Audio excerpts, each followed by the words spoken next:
J-Hope ng BTS nag-donate ng 100 million won o 3.9 million pesos sa mga kaanak ng biktima ng plane crash sa Muan, South Korea.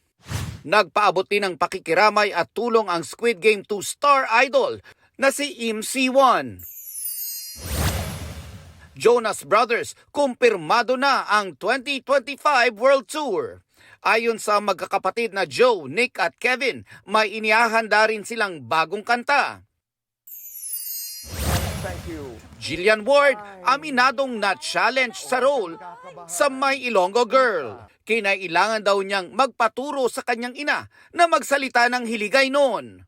Tapos na-frustrate siya sa akin, sabi niya, ba't hindi mo makuha, anak? Sabi ko, ma, hindi ko kasalan, di mo po ko tinuruan.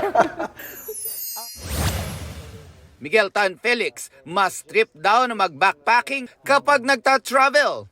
Minsan daw na isama niya rito ang nobyang si Isabel Ortega. Parang yun din yung way ko, Sir Nelson, para alam mo, mas maging grounded sa buhay. Pareho ba kayo ng gusto when it comes to traveling? Hindi, dyan magkaiba rin po kami. At the end of the day, ang pinaka-importante is paano kayo magko-compromise sa isa't isa. So, hindi lang siguro sa travel yun, pero sa lahat ng aspeto. Balik serya si Miguel sa mga batang riles na aaarangkada na sa Lunes. Inilabas daw siya ng role niya bilang si Kidlat mula sa kanyang comfort zone.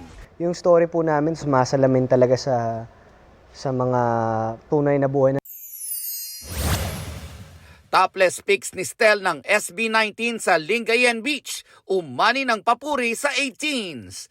Nelson Canlas nagbabalita para sa GMA Integrated News. Huwag magpahuli sa mga balitang dapat niyong malaman.